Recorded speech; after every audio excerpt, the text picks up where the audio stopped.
जय माता दी दोस्तों। मैं हूँ अर्चना तिवारी। स्वागत है हमारे चैनल ज्ञान की बात विद अर्चना चिंतामणि में आप सभी लोगों का। कैसे हैं आप लोग, ये बताने के लिए कमेंट बॉक्स में जय श्रीमन नारायण, जय हरि नारायण, जय माता जी, हर हर महादेव जरूर लिखिए। दोस्तों, आज की वीडियो में सबसे पहले मैं कैसी लग रही हूँ ये बताइएगा। इसके बाद आप कहाँ से मेरी वीडियो देखते हैं, अपने ज़िले का नाम कमेंट बॉक्स में ज़रूर कमेंट कीजिएगा, जिससे मैं आपको अगले वीडियो में धन्यवाद दे सकूं।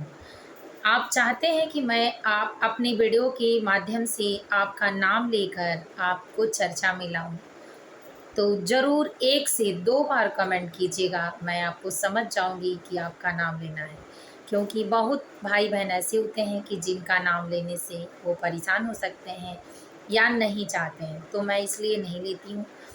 वैसे कृष्ण यादव जी, आपको बहुत बहुत धन्यवाद।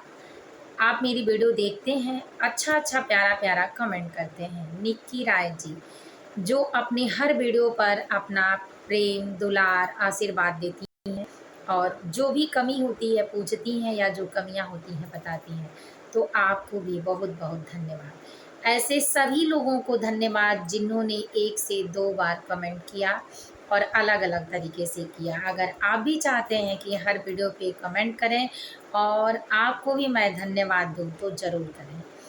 मैं भगवान विष्णु माता लक्ष्मी से प्रार्थना करती हूँ, अपने पितृ देवता से आप सभी के घरों में सुखी समृद्धिशाली जीवन बनाएं, सौभाग्य की प्राप्ति दें।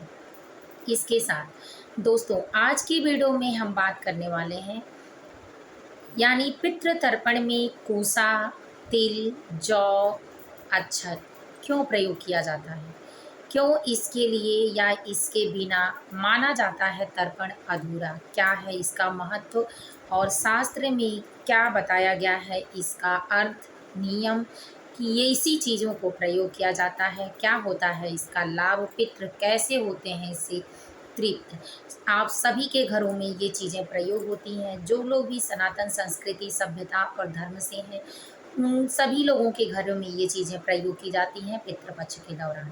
लेकिन क्या आपके मन में कभी ये सवाल आया? अगर आया तो ये जवाब और वीडियो आपके लिए होगा। तो आप हमारे साथ हमारे वीडियो में एंड तक बने रहिए और सारे प्रश्नों का उत्तर आपको इस वीडियो के माध्यम से मिलने वाले हैं।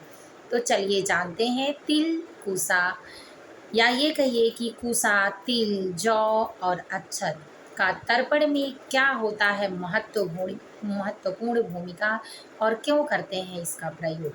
तो दोस्तों, सबसे पहले श्राद्ध पक्ष सबसे बड़ा पक्ष है, यानी नवरात्रि से भी ज़्यादा महत्वपूर्ण श्राद्ध पक्ष पितृ पक्ष रखता है। और पितरों का ऋण जो होता है वो हम कभी उतार नहीं पाते हैं, इसीलिए हर साल में पितृपक्ष आता है कि जिसकी पूजा आराधना तर्पण और अपने ऊपर जो पालन पोषण का कर्ज होता है उसको उतार पाएँ हम।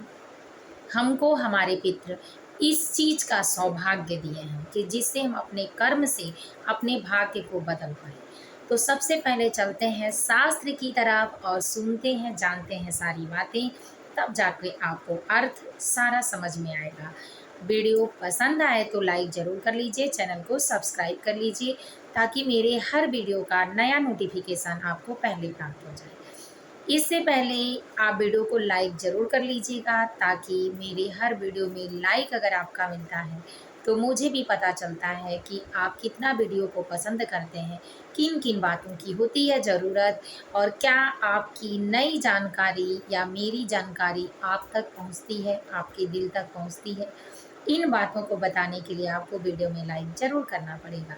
तो कृपया करके वीडियो को लाइक कर लें, चैनल को सब्सक्राइब कर लें, शेयर करना बिल्कुल मत भूलें। हर एक के पास संबंधित ज्ञान ज़रूर होना चाहिए।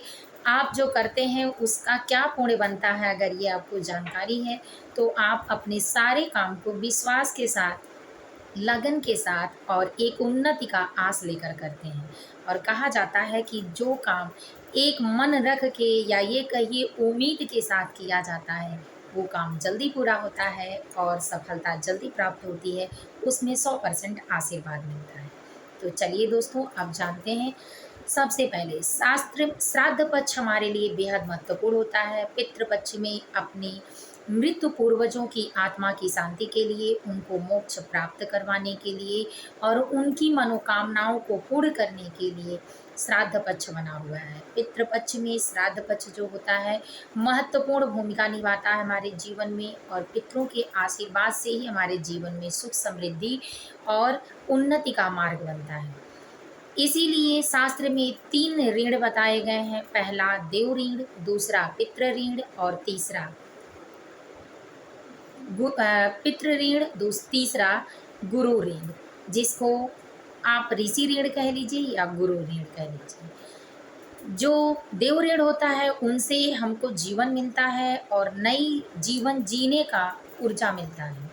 दूसरा जो ऋषि ऋण होता है, जिसको गुरु ऋण कहते हैं, उनसे हमारे जीवन में ज्ञान बढ़ता है, हमारे जीवन का मार्गदर्शक होता है, यानी जो काम करते हैं उसमें उनका मार्गदर्शन होता है, अच्छे बुरे की पहचान होती है, उनसे ही हमारा धर्म पुण्य और अच्छा जो गुण होता है, गुडबीज होता है, वो बनता है और इसी से हमारे गुड लक यानी भाग्य का उदय होता है।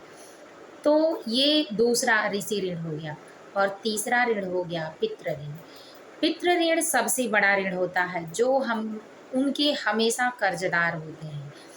उनके लालन पालन में, उनके मेहनत में और उनके परिश्रम में, उनके पालन पोषण में ही हमारा जीवन उदय होता है, दुनिया को देखने लायक, अपने पैरों पर खड़ा होने लायक और सबको समझने या जीवन को अच्छा बनाने, बेहतर बनाने के लिए वही लोग हमको तैयार करते हैं। तो इसीलिए पितृ ऋण सबसे बड़ा ऋण है। इस ऋण को हम चुकाने के लिए पितृपक्ष में तर्पण, पितरों का श्राद्ध, पितरों की पूजा, पितरों से अर्चना, पितरों का वंदन करते हैं, ताकि इस ऋण से हमें छुटकारा मिले। जब हम पूजा पाठ धर्म का काम करते हैं तो हमको गुरु ऋण से छुटकारा मिलता है, और जब हम भगवान की तरफ एक एक कदम, एक एक मार्ग धीरे धीरे उम्र के हिसाब से, जिम्मेदारियों के हिसाब से बढ़ते रहते हैं, तो हमारा देव ऋण पूरा होता है।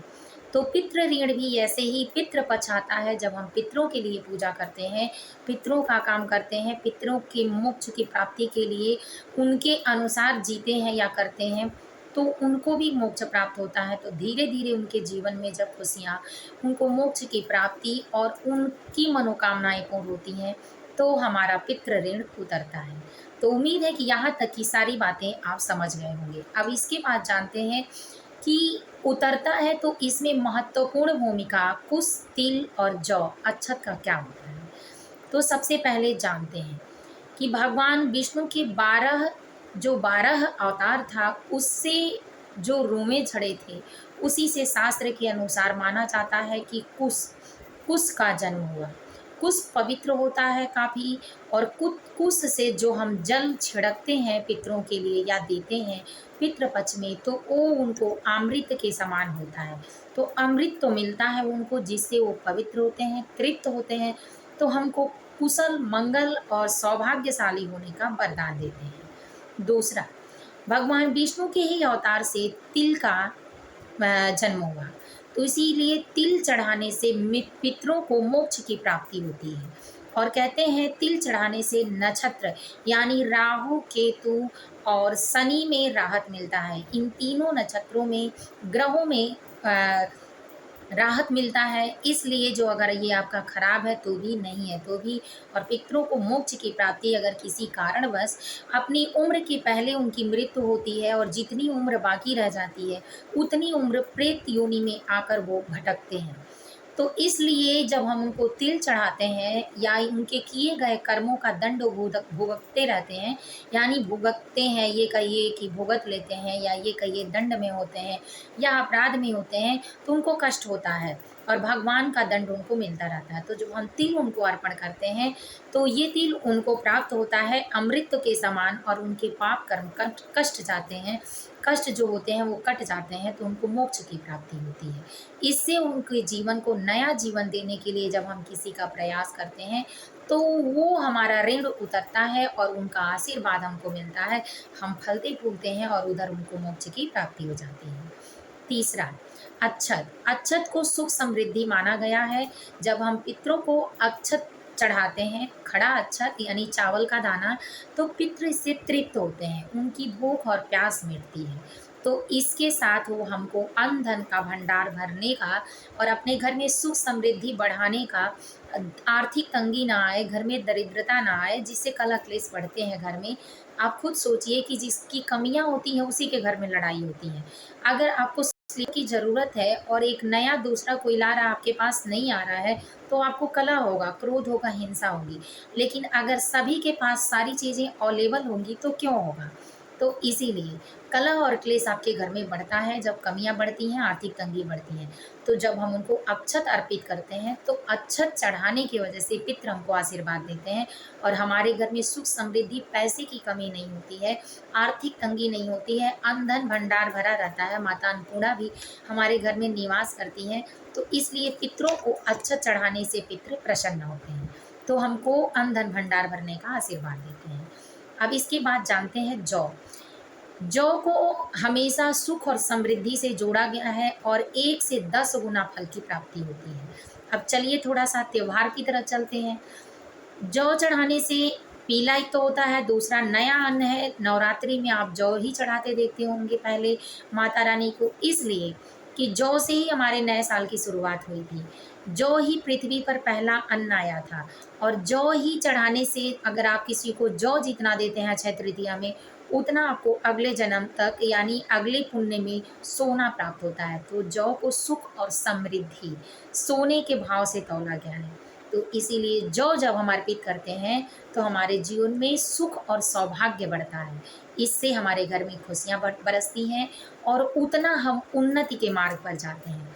तो इसीलिए पितरों को तृप्त करने के लिए, मोक्ष की प्राप्ति करवाने के लिए, खुद के सुख समृद्धि और सौभाग्य को बढ़ाने के लिए, अपने जीवन को पवित्र करने के लिए, पितरों को अपने से इस पृथ्वी से और पितृलोक तक अमृत तो प्राप्त करवाने के लिए कुश, जौ, तिल, अक्षत का प्रयोग किया जाता है। और यही सिद्ध है कि इसी से पितृ तृप्त होते हैं, अपना आशीर्वाद देते हैं। तो अपने पितरों का ऋण उतारने के लिए आपको किन किन चीज़ों की बेहद ज़रूरी है ये आपको पता हो गया। इसके साथ अपने बच्चों को भी इसका अर्थ ज़रूर बताएं। अपने घर परिवार में भी सारी जानकारी प्राप्त करने के लिए आप हमारे चैनल से जुड़े रहिए, ताकि मेरे हर वीडियो का नया नोटिफिकेशन आपको पहले प्राप्त हो। और ऐसे ही ज्ञान प्राप्त करने के लिए मैं फिर मिलूंगी एक नए वीडियो में नए ज्ञान के साथ। तब तक वीडियो यहीं एंड करती हूँ। जय माता जी, हर हर महादेव। जरूर लिखिएगा।